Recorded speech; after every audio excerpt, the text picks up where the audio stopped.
Javier Martí, gracias por venir, amigo mío. Muchas gracias a ti. Además, tenía muchas ganas, os sigo en Instagram, creo que compartimos valores y la verdad es que es un honor estar aquí. Por eso estás aquí, porque compartes valores y además tienes suficiencia técnica. Precisamente de eso vamos a empezar. Cuéntanos, ¿quién eres? ¿Qué autoridad técnica y moral tienes para contarnos lo que nos vas a contar? Y empezamos ya a añadir. Bueno, autoridad, aquí siempre somos los eternos aprendices, ¿no? Pero si tengo que decir algo de mí, soy ingeniero en redes, certificado pues, por diferentes fabricantes como son Fortinet, Checkpoint, Palo Alto, etcétera, etcétera, que están en el cuadro arriba a la derecha de Gartner. Tengo una experiencia de 16 años en ciberseguridad. Ahí es nada. Ahí es nada. Y lo cierto es que, bueno, no sé si tengo mucha cátedra, pero tengo experiencia. Creo que más que suficiente. más que suficiente porque la experiencia... Es un grado. Es un grado... Cuando fallen todos los planes siempre queda experiencia. Correcto. Por eso los project managers suelen ser los que cobran más. Por algo será, ¿no? En un equipo técnico. Bueno, pues íbamos a ver varias partes. Nos has traído, de hecho, un montón de juguetitos para Vamos a intentar hacerlo más dinámico. Un poquito dinámico, sí. De hecho, estamos cambiando el formato a mesa para que sea un poco más cómodo en este tipo de conversaciones. Y vamos a empezar lo más bajo posible para quien no tiene ni idea de lo que vamos a hablar hoy. Ciberseguridad. Danos una pincelada. A ver, la ciberseguridad es el arte de intentar que un tercero no te usurpe tu identidad digital, no te deje vacía la cuenta del banco o que no use tu NAS o tu ordenador para minar criptomonedas. Que no tu ciencia, porque 1 más 1 no son 2. Efectivamente. Podríamos decir que la diferencia entre ser ciberseguro y no es tener el control de tus datos o que tus datos se vendan en la dark web por lo que vale un paquete de galletas. Además de los malos, no, ni siquiera... ¿Un importe tan bajo estamos hablando? Es un importe muy, muy bajo, realmente bajo. Si nos metiéramos en la deep web y viéramos los importes que se manejan, pues por un bocata de mortadela tendríamos a un ciberdelincuente que nos está ofreciendo sus servicios para atacar a un tercero. De mortadela con aceitunas. Ni siquiera no sé yo si sería decente o no. Pero sí, eso lo hablamos luego, es lo que se conoce como crimen as a service. Y ahí, pues, antiguamente todo ha evolucionado, luego lo veremos, pero cuando hablamos de los sicarios, pues ahí podemos, en un entorno, en un mundo más digital, contratar a esos ciberdelincuentes para que lancen un ataque por nosotros. O sea, ya no es necesario tener ni los conocimientos técnicos para poder hacerlo. Sí, delegas. O sea, es el sicario del siglo XXI. Eso es. En formato guerra híbrida, pero a nivel particular. Eso es. Entonces, a muy grandes rasgos, eso es lo que es la ciberseguridad. Luego podemos un poquito desgranar y vemos que cuando existen movimientos sociales o inestabilidad política o ciertos factores que hacen que todo se mueva, empiezan a salir diferentes corrientes, como puede ser el ciberterrorismo, que todos hemos oído hablar de ahora, ¿no? Es algo que está en boca de todos. ¿Por qué? Pues porque la principal potencia mundial, Rusia, está en guerra. Parece que lo va a parar, pero de momento está en guerra. La principal inteligencia, que es Israel, también está en guerra. Los chinos pues se lo están pasando también muy bien con los taiwaneses. De los chinos sabemos hasta dónde quieren los chinos que sepamos, pero también está todo muy, muy complicado. Bueno, eso me lleva, ahora mismo continúas, pero eso me lleva a una parte adicional que vamos a hacer luego al final de la entrevista. Vamos a hablar de puertas traseras, backdoors, porque creo, sinceramente, yo también tengo un poquito de expertise técnico, tengo lo justo, ¿no? De avena no sé, pero de esto sé un poquito. como buen ingeniero. Muy bien. Creo que si el 90% del hardware integrado que tenemos en Occidente proviene de fábricas chinas, es una vulnerabilidad mastodóntica que trataremos después. Perfecto, Continúa. pues luego lo vemos. Sí, te decía que lo de la ciberguerra, un caso que habéis oído y que vosotros habéis publicado hace varios días, atacaron a RedX. Sí, a Elon Musk. Elon Musk. No lo sabe tan bien como Maduro, pero ahí lo intentamos. Y salió diciendo que creía que había sido Ucrania, bueno, pues por la volumetría de ataques y demás. Luego salió que al momento que no había sido Ucrania, el actor que lo hizo lo reivindicó y todo bien. Pero es un contexto que se va moviendo mucho. Luego también tenemos otro movimiento que es el hacktivismo. ¿Qué es esto? Bueno, pues antiguamente cuando no quería que se talara un árbol, pues veías a un tío que se encadenaba al árbol para que no lo cortaran. Bueno, eso no es inteligente y se han dado cuenta que detrás de un ordenador tienen mucha más autoridad y pueden ejercer mucha más presión que encadenándose al árbol, con lo cual parece razonable y más inteligente hacerlo en el ordenador. Ponos un ejemplo. Por ejemplo, cuando han atacado alguna central nuclear y hacen que se vaya la luz en los sistemas, crean mucho caos. Cuando, por ejemplo, pueden llegar a atacar algún sistema de presas de agua y cambiar los valores de los PLCs, pueden llegar a envenenar a un alto porcentaje de la población. Entonces, todo esto da mucho miedo y, de hecho, en un informe que luego hablaremos de la ciberseguridad en España, os voy a traer unos datos que creo que son muy, muy ilustrativos y además están haciendo ruido por diferentes redes sociales. Esto no es ciencia ficción, por la audiencia, por dejarlo claro. No. Estas son cosas que han ocurrido. Estas son cosas que ocurren y que ocurrirán. Y van a ocurrir, sí. Sí. Porque la seguridad de hecho, completa es una utopía. No van a ocurrir muchísimo más, porque fijaros que desde el momento los ataques han existido hace muchísimo tiempo. Pero sí que es verdad que la sociedad habla más de ciberseguridad desde que pasó el Eternal Blue, el famoso WannaCry en Telefónica. Y esto hace 8 años. Bueno, 7 porque nos faltan 2 meses, que como ingeniero me vas a regañar. Pero fijaros, que yo redondeo muy bien. Pero fijaros que son 7 años y el crecimiento exponencial, la tendencia que hemos tenido. Sí. Y este año ha entrado la inteligencia artificial. Joder, si en 7 años ha crecido como ha crecido y ahora metemos la inteligencia, ¿qué va a pasar en los siguientes 7 años? Y tu vida está en el móvil. ¿Quién no tiene la aplicación del banco en su móvil? ¿Quién no interactúa con ello? O sea, ¿quién no sube sus datos o su copia de información a la nube? Todo está digitalizado. Puesto en blocs de notas sin encriptar, claves bancarias. Es que ves auténticas barbaridades a nivel usuario y a nivel corporativo. Eso es. Entonces, a nivel Estado. Va a crecer muchísimo más. Y un actor muy principal de estos grupos de hacktivismo, que es un grupo por rusos, se llama NoName 057, Recorchetes 016. Parece una tontería el 016, pero para ellos es simbología que tienen ellos. Y de hecho hay una entrevista que le hicieron hace poco un español a este grupo, en el que decían los intereses que tenían políticos, qué es lo que iban a hacer o no, y se autodenominaban hacktivistas. De todas formas, cuando hablemos, si queréis, os paso el link para que lo veamos. Yo tengo mis dudas de que ese grupo sea hacktivista. A mí me parece más bien un brazo ejecutor de determinadas agencias. Según ellos, sí. Vuelvo a decir que no son mis palabras, es lo que he dicho en la entrevista por eso lo pondremos a disposición de todo el mundo, pero recibían fondos del gobierno ruso para poder realizar esos ataques. Y no sangre. De hecho, tú ten en cuenta, claro, que al final sería muy infantil pensar por nuestra parte que un Estado, una potencia que tenga armas nucleares no va a tener un ordenador para lanzar un ataque, ¿no? Sería infantil pensarlo, con lo cual es un modelo de guerra híbrida perfecta y vamos a ir hacia un modelo de guerra digital. Voy a darte un paso ahí. Ahora continuamos. Sería infantil pensar que una potencia nuclear no tiene capacidad cibernética para poder lanzar ataques a nivel informático, bien sea a otro actor estatal, bien sea a grupos, bien a lo que sea, ¿vale? A cualquier nivel. Puede ser Rusia, puede ser Estados Unidos, puede ser tal. Pero también sería infantil pensar que una potencia no nuclear, pero de las principales potencias económicas del mundo, que nadie se ría, que España lo ha sido hasta hace muy poquitos años, estuvimos en el 8, o bajamos al 12, 16, y ahora creo que estamos en el 28. Aún así estamos en el top 30. Esto está en bragas aquí, con perdón de la expresión. Aquí no se invierte a nivel estatal, no se invierte a nivel defensa. Lo que se invierte es poco. Cuéntanos un poquito ahí. A ver, si aterrizamos lo que es la ciberseguridad en España, ahora os enseño un informe, pero podemos decir que somos el tercer país más ciberatacado. Y os hago un spoiler, que es que la ciberseguridad actualmente, la ciberdelincuencia está moviendo más dinero que el tráfico de armas y de drogas juntos, con lo cual no es una broma. Desgrabamos un spoiler, ahora desarrollamos. Pero es que en España eso es brutal, porque es que España es uno de los canales de entrada de drogas más importantes del mundo. Eso es. Pues para que te hagas una idea. Si me vas a permitir que os te enseñe, esto es un informe, yo trabajo en Security, ahí tenemos 2 SOC operando 24/7 con más de 400 clientes y operamos en 22 países, ¿de acuerdo? Explica para la audiencia qué es un SOC. Un SOC es un centro avanzado de ciberseguridad donde hay operadores en primer nivel, segundo nivel, que atienden las 24 horas del día cualquier incidente de seguridad que pueda surgir.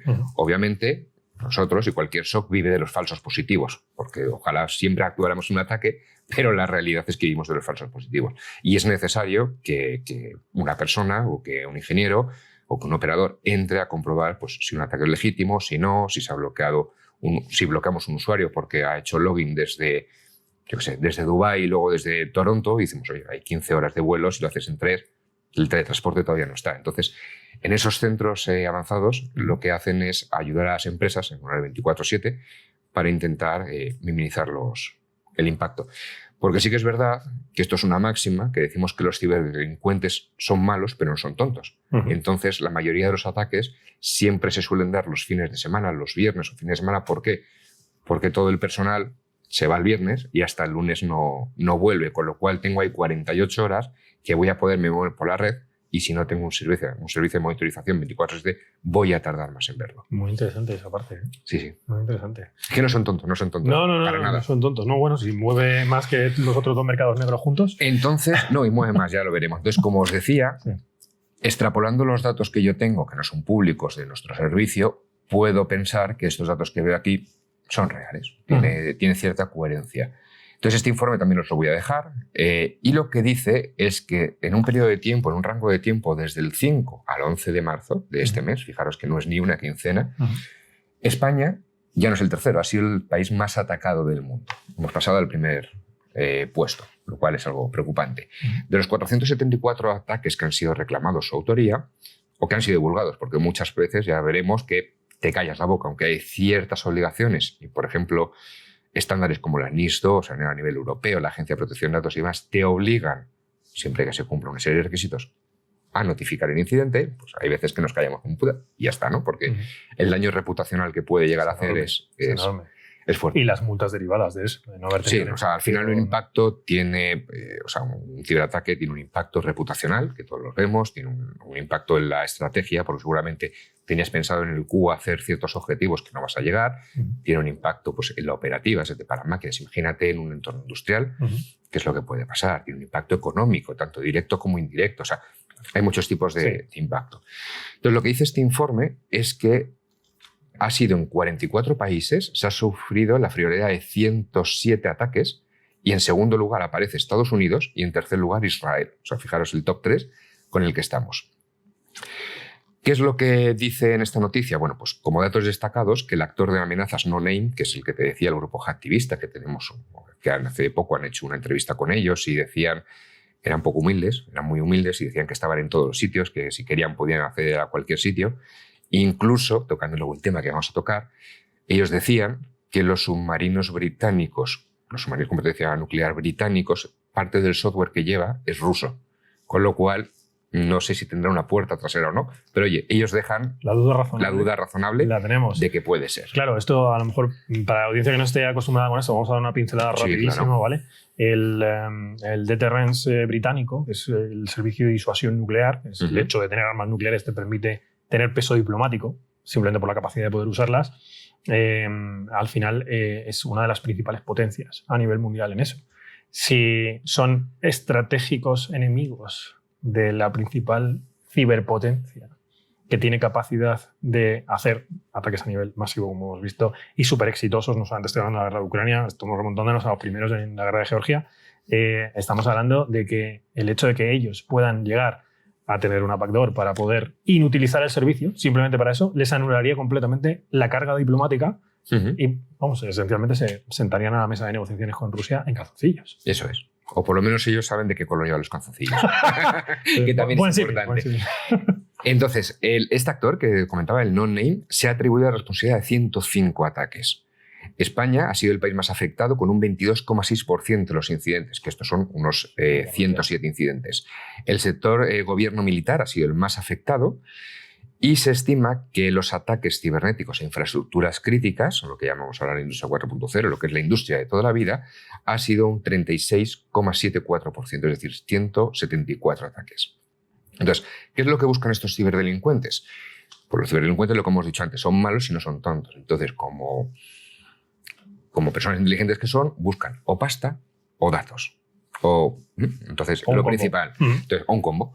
Entonces, vamos a atacar a las infraestructuras privadas porque es donde está la pasta. Vamos a atacar a las públicas porque es los que tienen los datos. Y las infraestructuras críticas porque vamos a generar un caos.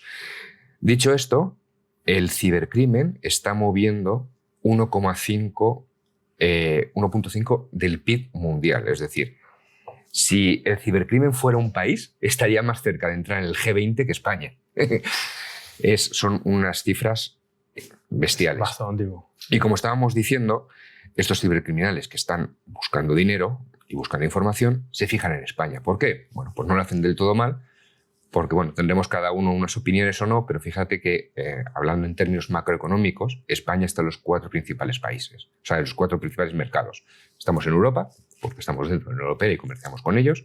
Estamos con los americanos y bueno, pues con arancel para arriba, arancel para abajo, pero algo estamos haciendo. Aún nada, pero se cocinará.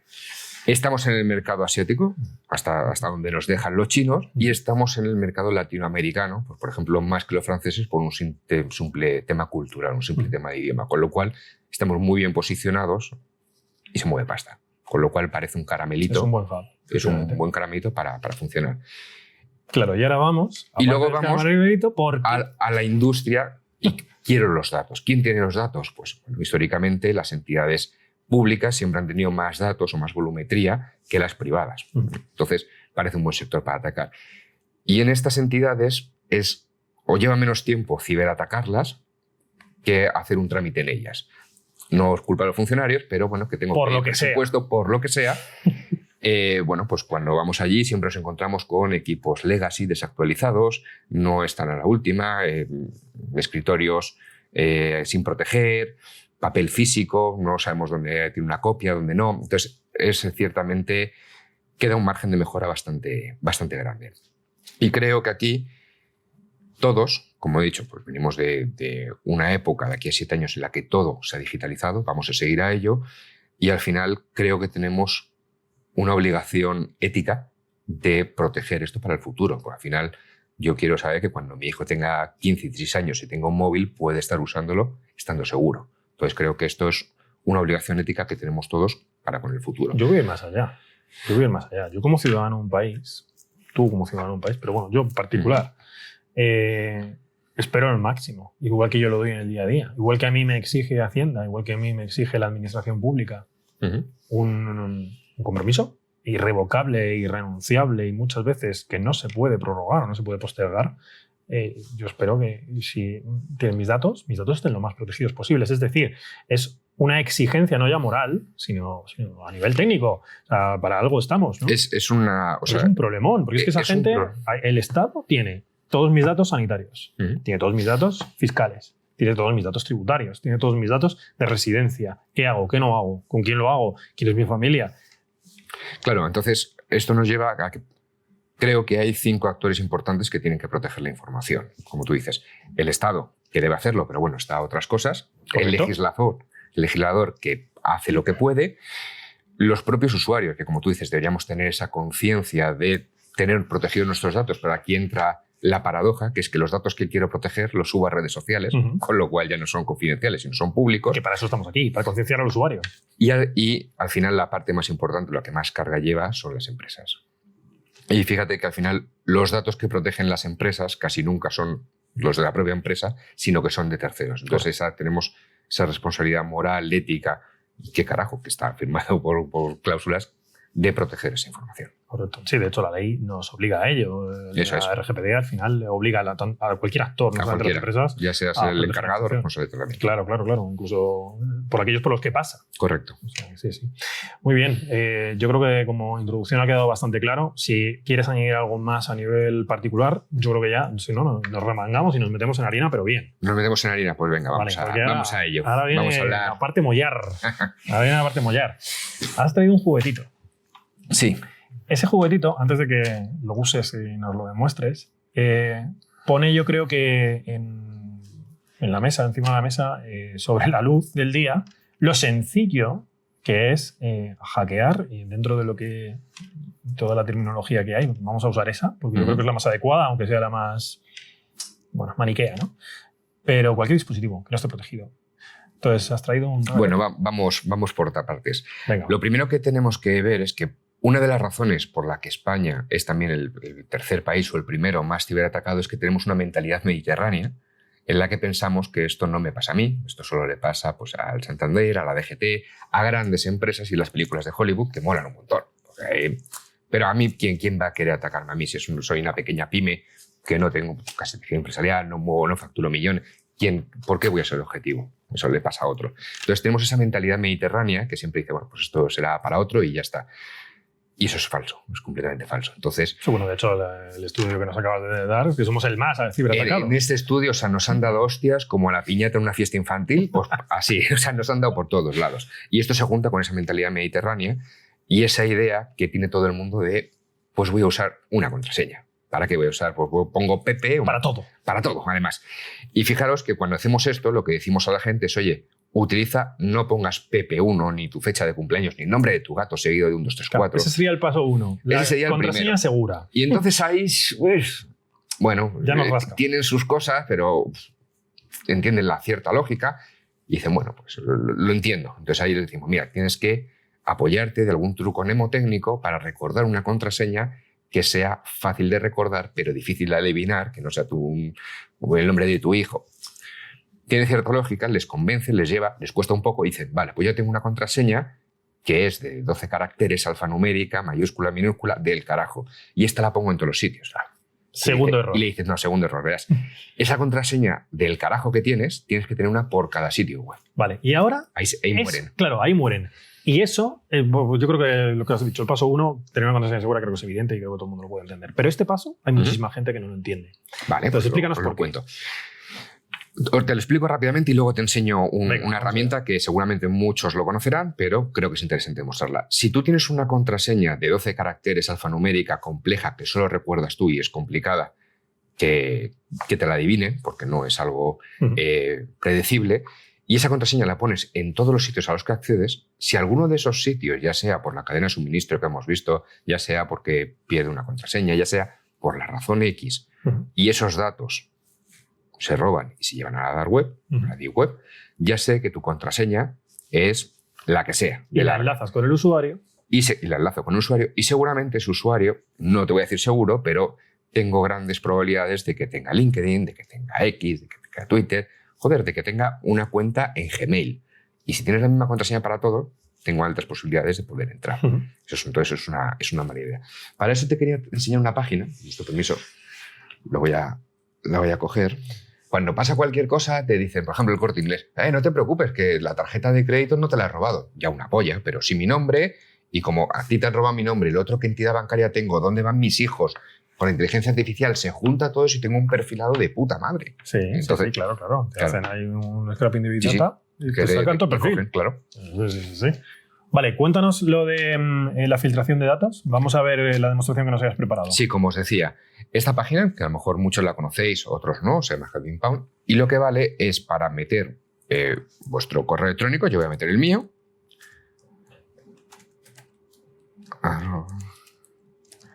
Y me va a decir, me falta la L, no, y me va a decir si en algún sitio donde yo me he registrado con este correo ha sufrido una brecha de datos. Entonces busca y dice, no, ha sido hackeado. ¿En qué? Pues mira, en Café Express, que es un sitio para hacer camisetas y no sé qué, me registré y en el 2019 le robaron la base de datos. Con lo cual, si yo con M. San Javier pongo la contraseña Pepe1234 y esta gente lo roba y lo sube a la dark web, lo primero que va a probar un atacante es en mi LinkedIn, en mi Gmail, meter M. San Javier y la contraseña que yo he puesto. Por eso es buena idea que si falla un bastión, tenga otros, no apostar todo a la vez. Y si, por ejemplo, que estoy convencido que aquí más de uno está entrando a la página y poniendo vuestros mails, si sois valientes, voy a poner...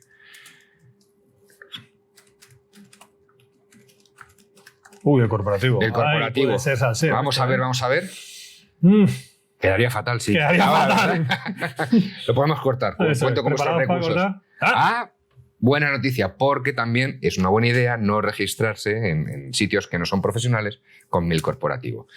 ¿Te atreves a poner el tuyo en directo? ¿Lo ponemos? No. De acuerdo, pues por eso es una muy buena idea tener contraseñas diferentes para los diferentes sitios, diferentes sites en los que nos registremos y no jugárnoslo todo a una misma carta. Vale, has dicho algo muy interesante y esto creo que es un tema generacional, pero lo hace muchísima gente. Yo conozco ejemplos, ahora mismo se me han caído, no me caben los dedos de las manos, que usa su correo corporativo como correo personal. Y el ordenador el ordenador corporativo para dejárselo a su hijo para que juegue al Minecraft, porque es el único que tiene. Tal cual. Eso es, el móvil corporativo, para jugar al juego que sea el niño, juegos con publicidad embebida, que muchas veces hacen clic los chavales y tal. Bueno, aparte de que los chavales usen móviles, que bueno, eso es otro tema, pero tela. Esto es un ejemplo perfecto porque no hay que usar el mail corporativo para nada que no sea trabajo puro. Ni el mail ni los dispositivos corporativos. Cada cosa tiene su razón de ser, su naturaleza, y hay que separar o intentar discernir, intentar separar ambos mundos lo máximo posible. Claro, estamos hablando de que al final la compartimentación, igual que pasa con la información, con la seguridad es esencial. Y más por un tema que has traído al principio, que es que como los datos casi nunca suelen ser tuyos, si trabajas con un dispositivo corporativo en el que tienes datos de un tercero, es muy probable que tengas que firmar un NDA con ese tercero donde digas que hay un compromiso de confidencialidad y eso no puede salir. Entonces, bueno, si se lo dejas ahí a tu hijo que juegue con tu móvil y demás, bueno, eso es posible que estás abriendo un vector de entrada. No quiero decir que sea la entrada seguro, pero es un posible vector de entrada. Y esta es la página quien se demuestra por qué no es buena idea poner varias contraseñas. Otra técnica que se utiliza y que demuestra que la tecnología no siempre da ciberseguridad 100%, porque esto es un combo en el que entran personas, procesos y tecnología. La tecnología solo no vale para estar seguros. Y os pongo un ejemplo que lo voy a hilar con esa mentalidad mediterránea que solo pasa en Hollywood, y es que en Estados Unidos había una empresa que tenía pues, un firewall muy potente, unos equipos con antivirus EDR, tenía una tecnología muy bien implantada y había hecho una fuerte inversión en ciberseguridad, con lo cual, bueno, no quiero decir que no tuviera puertas traseras ni vectores de entrada, pero cuando la atacaron no pudieron entrar. Entonces, ¿qué hicieron? Recurrir a técnicas físicas, ¿vale? Entonces, eso es. ¿Qué hago? Bueno, pues con una especie de USB, yo os he traído la versión barata y cómo se vende, pero si este USB cogemos y lo serigrafiamos con el nombre de la empresa y yo saco 20, 30 USBs que me valen... Muéstralo un momento a cámara sí, para que se vea que ahora lo vamos a simplemente un flipper normal. No, ni siquiera la flipper. La flipper mola mucho más. Es que ese modelo se llama así. Pero que sí, no. Es un modelo normal, sí. Pero fijaros que esto, si lo abrimos...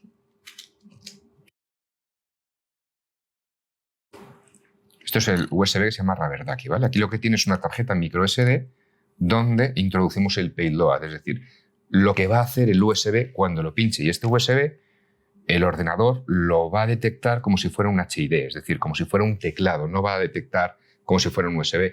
Porque alguno me dirá, no, es que mi departamento de informática me ha evitado... Efectivamente. Esto no me lo vas a deshabilitar, ¿vale? Y depende de lo que yo meta en el payload, así va a trabajar. Como esto es una POC y no tiene sentido que hagamos nada, luego podemos elucubrar qué es lo que podríamos hacer o qué es lo que sería interesante hacer, pero lo que vamos a ver aquí es que cuando yo introduzca este USB en el ordenador, vamos a darle un poco de tiempo, he puesto un delay alto para que se vea. Lo ideal es que si fuera un ataque de verdad no dejo tanto retraso para que no sea tan rápido. Y actuará solo, únicamente, ¿de acuerdo? Entonces, ¿qué vais a ver? Que cuando yo lo introduzca es como si alguien estuviera tecleando, le diría tecla de Windows, si sale bien, porque esto en el directo puede fallar, va a abrir un notepad y va a poner, oye, ha sido hackeado.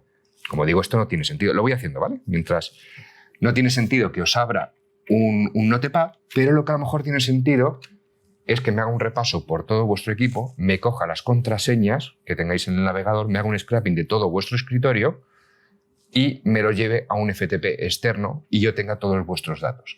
O lo que tiene sentido es que abra una shell inversa, una reverse shell, y tenga acceso a vuestros equipos. O lo que tiene sentido es que os infecte con algo y tengamos lo que llaman el command and control y que vuestro equipo lo pueda manejar desde una ubicación remota. ¿Y quién no encuentra un USB? Este obviamente no, pero serigrafiado con el nombre de la empresa.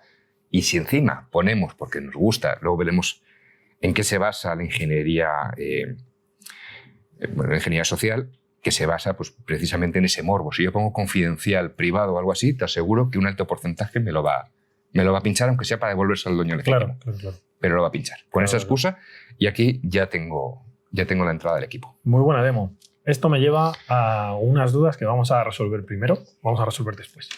Nos has enseñado un montón de cosas súper interesantes. Yo creo que ahora la pregunta es, vale, tengo claro que se puede hacer, tengo claro que me lo pueden hacer, tengo claro que puedo ser víctima de ello. ¿Cómo me protejo? Voy a darte una pincelada muy rápida porque yo creo que es lo que tiene ahora mismo todo el mundo en la cabeza al haber visto lo fácil y lo sencillo que es. Y es, vale, ok, si tengo que tener una contraseña segura para cada sitio, te voy a decir lo que va a hacer el 99% de los usuarios, que es, vale, voy a ser el gestor de contraseñas de Edge o de Firefox o de Chrome y lo dejo todo ahí metido. Claro, evidentemente eso no es. Así que cuéntanos cómo podemos tener contraseñas en cada sitio securizadas y que nos acordemos. Vale, no hay una solución mágica ni infalible, porque bueno, es una buena opción guardar en el Chrome, pero te los pueden robar. Claro. Lo que os he enseñado el Raver de aquí, puedo hacer y bajarme todas vuestras contraseñas. Para eso existen gestores de contraseña como KeePass, Bitwarden, hay varios gratuitos y de pago que, ojo, también tienen vulnerabilidades asociadas y han salido y te las pueden robar de ahí. Es decir, no existe un baúl, no existe una caja fuerte, segura, que de ahí nadie te lo pueda quitar. Pero tener una contraseña diferenciada y bien gestionada y guardada es un primer paso. Otro segundo paso es importante, tampoco es infalible, pero es aplicar el doble factor de autenticación. También te lo pueden robar, pero bueno, ya te tienen que robar más cositas, ya es más complicado. De hecho, cuando hemos tenido cualquier incidente de ciberseguridad y luego hacemos un análisis forense, vemos que es bastante infantil la forma en la que han entrado. Al final siempre ha sido una contraseña, ha sido un despiste, ha sido un link. Siempre es algo infantil, ¿no? Es algo que casi absurdo, pero cosas que pasan. Otra cosa que podemos hacer es que si recibimos un correo electrónico en el que pensamos que es falso, va a ser falso. No pinches. O sea, nadie te va a regalar 3 meses de Netflix, pero todo el mundo lo quiere. Entonces, si tienes la más mínima duda, no lo pinches y no lo hagas. Claro, fíjate, estamos hablando ahí no solamente del correo electrónico con un link, es que si va un PDF adjunto, un Excel adjunto, tenemos el mismo problema. Con un PDF tú puedes obtener el control remoto. Claro, de hecho, mira, vamos a hacer un ejemplo. No os he explicado, no hemos hablado de en qué se basa todo esto del engaño, que al final es lo que lo conocen como la ingeniería social. La ingeniería social es el arte del engaño, lo que viene haciendo toda la vida. Lo que pasa que, bueno, pues ha ido evolucionando y el tío, en lugar de robarte la cartera en el metro y que se juegue, que le caces y que le den 2 leches lo de seguridad, ha descubierto, al igual que los activistas, que detrás de un ordenador me monto una página web de zapatillas, las pongo a 50 pavos y si alguien pica, bueno, estupendo. Y si no, pues me ha costado lo que me vale el hosting, es nada. Entonces, es bastante lucrativo. Pero si tengo cualquier duda, incluso ya no un mail, sino que me llaman, porque ahora con inteligencia artificial se está haciendo deepfake de la voz, de vídeos. Hay una noticia que yo la pongo en cuarentena, seguro que la has oído, que un tío estaba en una reunión y era el único que estaba, lo demás era inteligencia artificial, y le hizo una transferencia a su supuesto jefe. No sé si es verdad o no, lo pongo en cuarentena. Pero creo, en cualquier caso, hay capacidad para hacerlo a día de hoy. Entonces, en cuanto se tenga la más mínima duda, aparte de lo que hacemos, por ejemplo, yo suelo hacer con mi mujer, es tener una palabra de seguridad cuando vayas a tocar ciertos temas importantes. Pues igual que te piden el típico prosegur de turno, para que sepas si estás coaccionado, si no, si puedes entrar o no.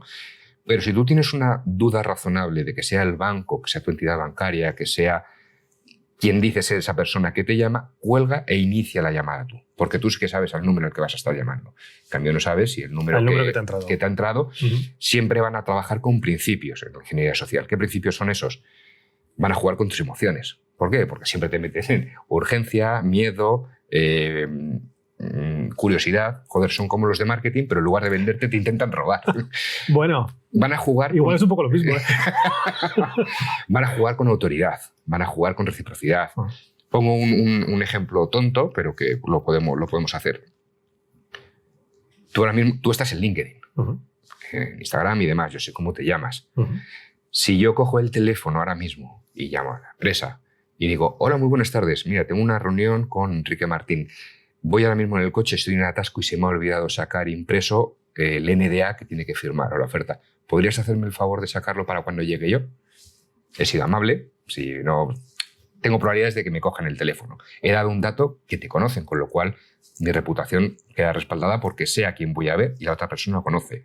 He dado autoridad porque voy a hablar contigo, no voy a hablar con otro. Y tengo cierta urgencia y me vas a sacar... Bueno, pues es posible, no te voy a decir que el 100%, pero que un 70% me haga el favor. Y si yo en ese Excel que te he mandado o en ese Word van macros, por ejemplo, ahí ya tengo acceso. Impresionante. Y son datos que hemos sacado de Internet, de cualquier sitio, porque lo que podemos hacer, que a mí me molesta mucho, es que cuando han existido ataques o filtraciones o ha habido robo de información, siempre dicen, no te preocupes que tu tarjeta de crédito no está. Ya, bueno, mi tarjeta no, pero los otros datos sí. Y si sabes en qué entidad bancaria estoy, el colegio de mis hijos, qué coche tengo y demás, con inteligencia artificial puedes hacer un perfilado que tu próximo ataque va a ser muy, muy bueno, va a ser muy dirigido, no va a tener erratas y vas a saber lo que quieres y voy a confiar en ello. Claro. Entonces eso es peligroso. Entonces, esas 4 o 5 cosas para los usuarios de a pie, yo la que pondría. Doble factor de autenticidad, tener diferentes contraseñas, no fiarte de nadie y ser precavido. Y entonces, ¿recomendarías al usuario normal tener un gestor de contraseñas o no? Sí, sin duda. Si no queremos pagar por ello, tenemos que tener uno gratuito donde tengamos un punto único, donde tengamos diferentes contraseñas. Si ya conseguimos por pedir, vamos a hacer una utopía, es que esas contraseñas cada cierto tiempo vayan rotando. No sé, eso sería del copón, pero tampoco lo vamos a hacer. Y esas son las recomendaciones, así los highlights que podemos dar para los usuarios. Para las empresas son diferentes, pero también son muy parecidos. Doble factor y demás. Pero la empresa aquí tiene un rol diferente. La empresa tiene que entender que existen, o podemos hablar de 2 conceptos. La seguridad informática, que son las máquinas, son los aparatos, es el firewall, es el EDR y demás, y lo que es la seguridad de la información. Que esta seguridad de información está en nuestro acto más alto, digamos que es la alta dirección, y aquí vamos a hablar de los objetivos que tenga la empresa, de cómo los vamos a medir, porque al final un objetivo tiene que ser medible, tenemos que hablar de KPIs, tenemos que hacer pruebas, tenemos que ver si podemos simular un ciberataque, pues ya sea modalidad caja negra, caja gris, para ver hasta dónde pueden entrar. Explícanos un momento para la audiencia qué es una caja negra y una caja gris. Sí, lo que nosotros hacemos, o cualquier empresa de ciberseguridad que ofrezca este servicio, lo que hace es que la diferencia entre un ciberdelincuente y un hacker, que no es lo mismo, aunque lo vimos muchas veces en las noticias que dicen un hacker ha entrado... Es que los periodistas no tienen ni idea de lo que hacen el 99% del tiempo. Es así, pero tengo un toque con ello y la verdad es que son iguales, y es un tío igual que tú y que yo. La única diferencia es que ellos no están bajo el paraguas de la ley, ¿vale? Lo traspasan, pero es exactamente igual que tú y que yo. Entonces, lo que nosotros ponemos son hackers, es decir, vamos a trabajar bajo un marco legal y vamos a intentar atacar el objetivo, que es la empresa que te contrata. Por supuesto, siempre hay un contrato y se define un alcance. Oye, pues mira, yo no voy a querer que me hagas un ataque de negación de servicio porque se te va la mano y a lo mejor me paras una línea de producción o me tiras un servidor, o no quiero que, si ves mis copias de seguridad, que intentes forzarlas o que intentes romperlas o cifrarlas. Sí, es como acotar el alcance que vas a tener durante la prueba. Eso es. Entonces, hay empresas que dicen, oye, pues yo quiero ver si eres capaz de entrar, pivotar y elevarte privilegios para hacerte administrador de dominio. Con eso me vale. O quiero ver si eres capaz no de hacerte administrador de dominio porque no me importa, pero quiero ver si puedes acceder a estos repositorios, que es donde tengo la información sensible o confidencial de la empresa, patentes, por ejemplo, y no quiero que salgan. Entonces, cada empresa lo delimita, se acota el alcance y se pone como si fuera un CTF, un objetivo de lo que quieren hacer. Entonces, hay varias modalidades. Si yo no sé nada de tu empresa, únicamente sé tu nombre de empresa, y esta es una caja negra, porque no tengo visibilidad de lo que haces. Puedo llegar un paso más allá, puedo ver o puedo replicar lo que sería un insider, lo que sería un empleado descontento, y entrar sabiendo alguna contraseña tuya. Aunque no sea administrador, pero tener acceso a un equipo, tener acceso a tu red. Entonces te voy a atacar ahí, con algo. Estoy limitado, pero algo puedo hacer. Y luego está la caja blanca, que es con credenciales. Es decir, con un usuario que no debería tener o debería tener unos permisos restringidos, voy a intentar elevar privilegios, pero estando dentro de la casa, a ver qué es lo que puedo hacer. Esas son las diferentes modalidades que hay de auditoría. Entonces, en esta parte, lo que vamos a ver es de alta gestión, pues objetivos, KPIs, auditorías, procesos, marco normativo que tenemos que aplicar, porque si no lo aplicamos, puede que tengamos multas o sanciones económicas derivadas de ello. Aquí puedo meterte, pues, Esquema Nacional de Seguridad, GDPR, ISO 27001, 22301, continuidad de negocio, etcétera, etcétera. Pero son 2 cosas diferentes. Uno, digamos, que es más a plano técnico, que es la seguridad informática, y la seguridad de la información a más alto nivel. Otra cosa que deben hacer las empresas es conocer los activos y la información que tienen. Muchas veces pues, me siento con un posible cliente y le pregunto, bueno, pero ¿qué activos tienes? Y con suerte tienen una CMDB donde tienen todos los activos y dice, pues mira, yo sé que tengo un firewall, yo sé que tengo 200 ordenadores y yo sé que tengo lo que tengo porque más o menos lo tengo, en el mejor de los casos. Pero entonces viene la segunda pregunta, que es, ¿y cuánto vale tu información? Hostia, pues me ha pillado. Claro. Pero si tú no sabes lo que vale tu información, muy difícilmente vas a poder justificar una inversión para ello. ¿No? Pues claro. Es complicado que yo suba al consejo de administración y diga que quiero tanto para presupuesto si no sé lo que tengo que proteger. ¿Te enfrentas a pymes aquí? Pymes con más micro, menos de 10 empleados. ¿Te enfrentas a veces a eso? Sí. Es que te lo digo porque es la base de la economía nacional. Entonces, ¿qué habrías ahí? El 90 y tantos % me atrevería a decir. O sea, ahí está muy bien que muchos fabricantes, como por ejemplo, yo qué sé, voy a mojarme y no va a caer bien a muchos, pero por ejemplo, Bingware, cuando fue comprado por Procon, ha subido los precios y él ha dicho que quiere ir a empresas grandes. Bueno, pues, que tengan suerte, pues pero lo cierto, claro, lo cierto y real es que aquí el 90 y pico % son pymes. Claro. Entonces, por eso mi pregunta. Lo que tenemos que intentar hacer es democratizar y que todos tengan seguridad. Y todos deben seguir, por ejemplo, ahora con nuevos marcos normativos como la NIS 2, pues igual no aplica porque no es sí, pero por ejemplo, sector, RGPD sí. RGPD aplica a todo el mundo. Sí, eso es.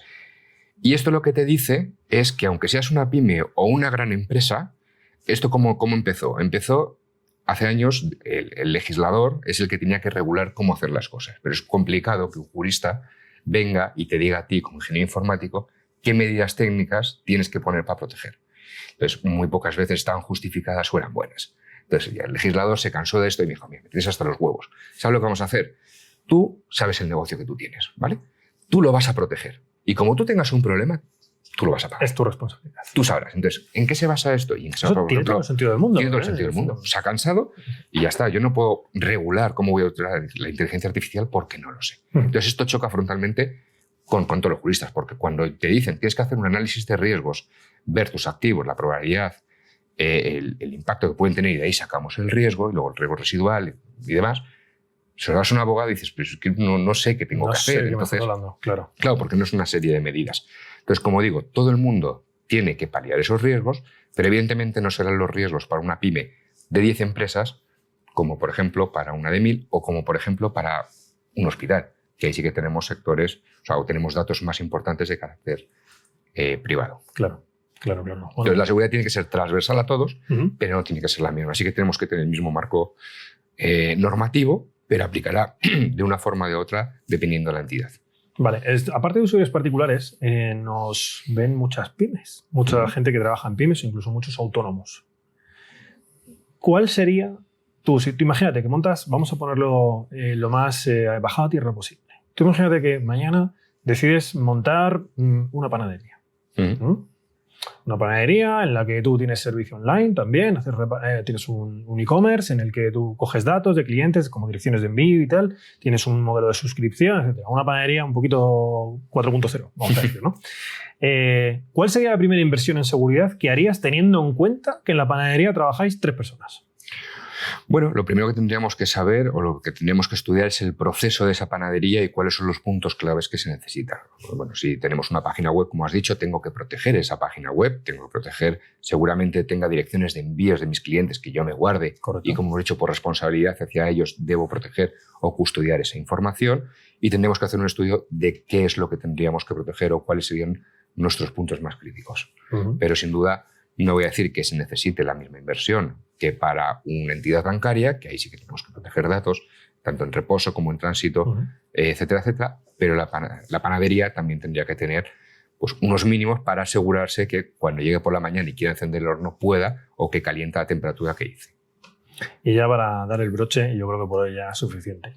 La demostración del Robert aquí ha sido muy interesante. Y lo que seguro que se va a preguntar mucha gente es, vale, pero ¿y si yo dejo mi ordenador en bloqueo, mi logout de usuario? ¿El Robert aquí sigue funcionando? Sí. Pues no hay más preguntas. Javier, muchas gracias por venir. Muchísimas gracias a ti. Te vamos a dar la placa conmemorativa de honor de... Muchísimas gracias. Invitado de la primera temporada de Cátedra de Acero. Muchas gracias. Y estoy seguro de que te vamos a volver a ver por aquí y siempre será un placer. Cuando queráis, sabes que vuestra labor de difusión que hacéis me parece encomiable y estoy a vuestra disposición. Muchísimas gracias, señor. Gracias, Kiki.